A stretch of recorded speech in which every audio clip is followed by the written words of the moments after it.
Hoje falaremos sobre o erro silencioso das famílias patrimonializadas. Se esse termo não existia, a partir de agora ele existe. Então vamos ver sobre esse tema, que é o erro silencioso das famílias patrimonializadas. Se você tem patrimônio construído ao longo da sua vida, uma vida inteira, deixe-me fazer uma pergunta bem direta. Você sabe exatamente o que acontece com esse patrimônio se amanhã você não estiver mais aqui? A grande maioria das famílias acredita que está tudo resolvido. Afinal, os bens existem, os documentos estão guardados, os herdeiros são conhecidos e definidos, e é justamente aí que mora o erro silencioso. Não é um erro que faz barulho no dia de hoje. Ele não aparece no exato momento e também não aparece no extrato bancário. Ele não gera dor imediatamente, mas quando ele aparece caro, lento, destrutivo, corrosivo. Então, deixe-me me apresentar. Meu nome é Célio Antônio Schlachta, sou advogado há mais de 20 anos e, ao longo desta minha jornada, eu pude experimentar alguns percalços das famílias, né, da vida das famílias. Eu acompanhei dezenas de famílias que fizeram tudo certo para construir o patrimônio, mas não se prepararam para protegê-lo e organizá-lo juridicamente em vida. E quase sempre o problema não foi a falta de dinheiro, foi falta de planejamento. E o que é, afinal, esse erro silencioso? Esse erro silencioso, que eu citei, ocorre na maioria das famílias patrimonializadas, porque elas acreditam que depois a gente resolve. Quando chegar a hora, a gente faz o inventário. Mas a nossa família, ela é unida, não vai ter briga. Esse pensamento é muito, por demais perigoso, porque transfere decisões importantes que poderiam e deveriam ser da família, transferem esta decisão para o Estado. E exatamente no momento em que a família está fragilizada emocionalmente, é quando o tempo joga contra a família. E quando o Estado passa a decidir o que poderia ter sido decidido em vida pela pessoa que faltou, enquanto ela tinha condições, enquanto a família estava ali pronta para contribuir com esse planejamento. Então, quando não há planejamento patrimonial, um planejamento estruturado da família, o patrimônio entra em um modo automático, ou seja, vai para inventário, custos elevados, burocracias, conflitos e perda de controle. Então, vamos ver aqui o custo real do não planejamento. Vamos falar sobre números. Números e fatos sem fantasia.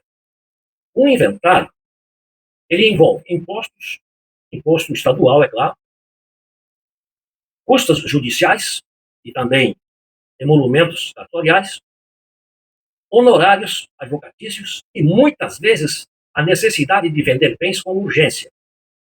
E quando isso acontece, vender bem com urgência, o valor quase nunca atinge o valor desejado, o valor real.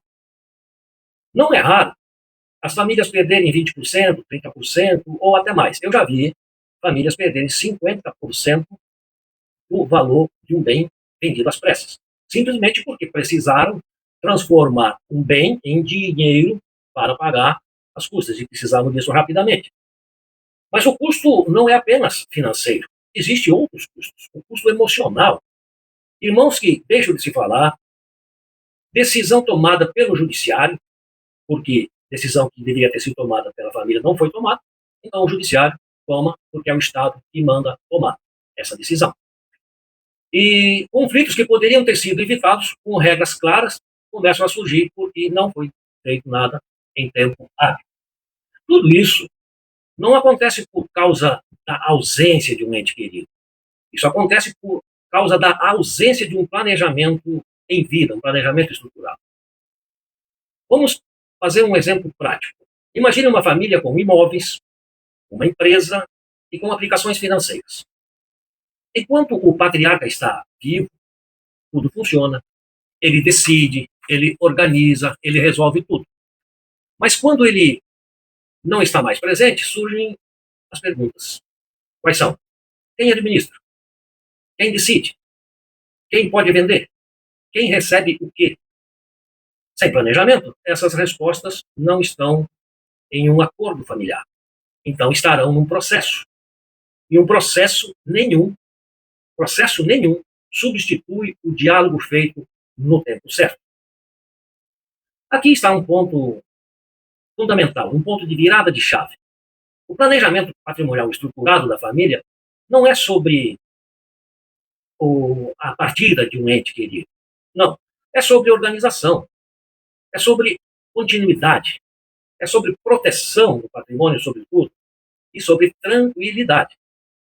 Pois famílias que planejam em vida, elas mantêm o controle. Famílias que não planejam transferem esse controle. E o controle, quando se fala em patrimônio, é tudo. Neste vídeo, eu quis apenas mostrar o problema.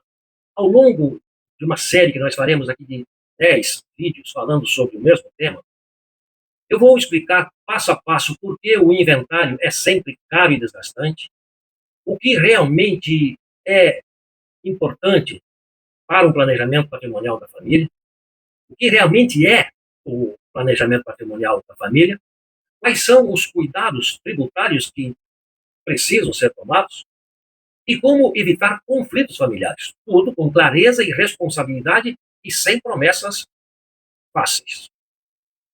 Se você construiu patrimônio ao longo da sua vida, o maior erro não é errar na aplicação financeira. O maior erro é não planejar juridicamente o futuro da sua própria família. Se você gostou deste conteúdo, curta, compartilhe e se inscreva no canal para receber notificações, acione o sininho. No próximo vídeo eu falarei sobre um tema que quase ninguém explica com honestidade, que é o porquê que o inventário é sempre caro, lento e emocionalmente desgastante. A gente se vê lá.